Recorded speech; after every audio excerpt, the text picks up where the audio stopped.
94.3 my FM से मैं हूं अंकिता। वर्ल्ड हाइपरटेंशन डे के अवसर पर हमारे साथ हैं डॉक्टर भाविक धीरावाणी जबलपुर से ऑन रेवोलॉल रेडियो एक्सपर्ट टॉक, जो आज हमें बताएंगे दिल को स्वस्थ रखने के लिए ब्लड प्रेशर को कैसे करें मैनेज। तो सबसे पहले doctor warm welcome on our show. Thank you so much ma'am. हाँ जी, सो डॉक्टर सबसे पहला क्वेश्चन है, what is the difference between normal blood pressure and hypertension?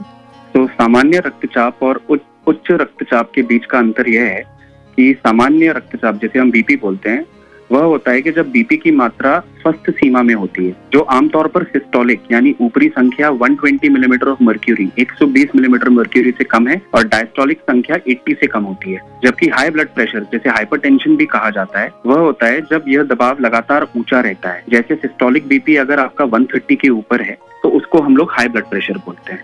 और हाई ब्लड प्रेशर का होना विभिन्न हृदय संबंधी जोखिमों और स्वास्थ्य समस्याओं का कारण बन सकता है। Okay, what is the best way to measure our blood pressure at home? मतलब घर पे कैसे हम ब्लड प्रेशर को मेजर कर सकते हैं?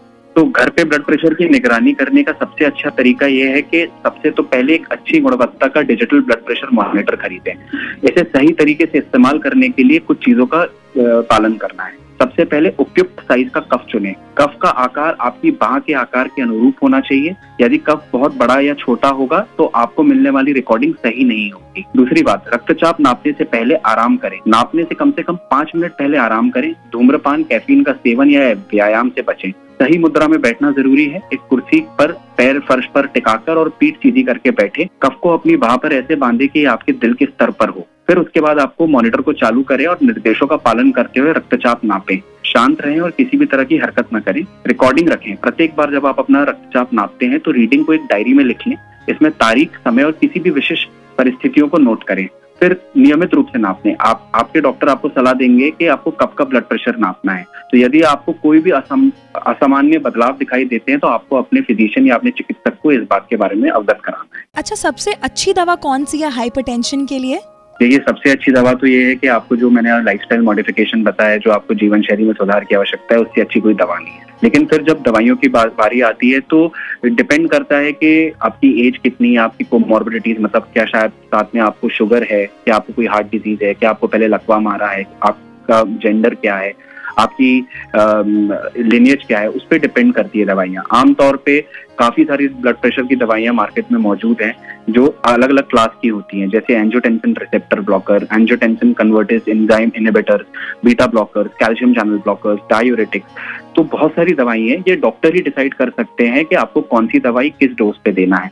इसलिए खुद से आपको ब्लड प्रेशर की दवाई को नहीं चुनना है, आपको ये काम अपने चिकित्सक को देना है। All right, thank you so much doctor for joining us and giving us such great insights. Thank you ma'am, thank you. और मैं अपने सभी श्रोताओं को भी बहुत बहुत धन्यवाद बोलता हूँ। All right, thank you so much. World hypertension day के अवसर पर हमारे साथ हैं डॉक्टर भाविक धीरावाणी जबलपुर से ऑन रेवोलॉल रेडियो एक्सपर्ट टॉक, जो आज हमें बताएंगे दिल को स्वस्थ रखने के लिए ब्लड प्रेशर को कैसे करें मैनेज। हम अपने ब्लड प्रेशर को कैसे कम कर सकते हैं विदाउट एनी मेडिकेशन? तो बिना दवाओं के ब्लड प्रेशर को कम करने के लिए कुछ लाइफस्टाइल मॉडिफिकेशंस की जरूरत होती है, जिसमें सबसे ऊपर, जैसे हमने ऊपर बताया आपको, कि नमक का सेवन कम करें, क्योंकि अगर अधिक मात्रा में आप सोडियम लेंगे तो उससे ब्लड प्रेशर बढ़ेगा। इसी के साथ स्वस्थ आहार अपनाएं, हेल्दी डाइट, फल, सब्जियां, साबुत अनाज और कम वसा वाले डेयरी उत्पादों को सेवन बढ़ाएं। इसे हम डैश डाइट बोलते हैं, which is dietary approaches to stop hypertension. ये ब्लड प्रेशर को नियंत्रण रखने में सहायक होते हैं। लगातार व्यायाम करें। नियमित व्यायाम जैसे तेज चलना, तैरना या योगा करना हृदय को मजबूत करता है और ब्लड प्रेशर को नियंत्रित करने में मदद करता है। इसके अलावा वजन कम करना है। अधिक वजन या मोटापे से ग्रस्त होने पर वजन कम करना, विशेषकर पेट के आसपास, रक्तचाप को नियंत्रित कर सकता है। इसके अलावा तनाव प्रबंधन। आजकल की जीवन शैली में तनाव काफी ज्यादा है, इसलिए ध्यान, गहरी सांस लेना और योग जैसे तनाव कम करने वाले उपाय अपनाएं। पर्याप्त नींद लें और समय समय पर आराम करें। धूम्रपान और शराब से बचें। धूम्रपान और अधिक शराब का सेवन हृदय और ब्लड प्रेशर को नुकसान पहुंचा सकता है। इसके अलावा एक आखिरी बात जरूर जोड़ना चाहूंगा कि कैफीन का सेवन सीमित करें। कुछ लोगों के लिए अधिक कैफीन भी रक्तचाप को बढ़ा सकता है, इसलिए इसका सेवन सीमित करें। इन उपायों को अपनाकर आप बिना दवाओं के भी अपने रक्तचाप को प्राकृतिक रूप से नियंत्रित कर सकते हैं। क्या जो बढ़ती एज के साथ जो हम सॉल्ट और जो फूड आइटम्स या कुकिंग ऑयल यूज करते हैं, क्या उससे हम मोर प्रोन हो जाते हैं हाइपरटेंसिव बनने के? बढ़िया सवाल है मैम। नमक का सेवन और घर में प्रयोग किए जाने वाले खाना पकाने का तेल दोनों ही हाई ब्लड प्रेशर के खतरे को बढ़ा सकते हैं। नमक में मौजूद होता है सोडियम, जो शरीर में पानी को रोक कर रखता है, जिससे रक्त की मात्रा बढ़ जाती है और इससे रक्तचाप बढ़ सकता है। इसलिए अधिक नमक का सेवन रक्तचाप को बढ़ा सकता है। वहीं दूसरी ओर खाना पकाने के तेल का प्रकार भी बहुत महत्वपूर्ण होता है। ट्रांस फैट और संतृप्त वसा से भरपूर तेलों का उपयोग हृदय संबंधी समस्याओं और उच्च रक्तचाप के जोखिम को बढ़ा सकता है। इसके विपरीत अगर हम कम वसा युक्त तेल जैसे कि जैतून का तेल या कैनोला तेल यूज करेंगे तो रक्तचाप को नियंत्रण करने में ये तेल सहायक होते हैं। इसलिए आमतौर पर डॉक्टर आपको ये सलाह देते हैं कि नमक का सेवन कम करना है और तेलों का चयन करना है, जिससे हृदय और रक्तचाप संबंधी स्वास्थ्य के लिए लाभकारी हो सकता है। A public awareness initiative for blood pressure control.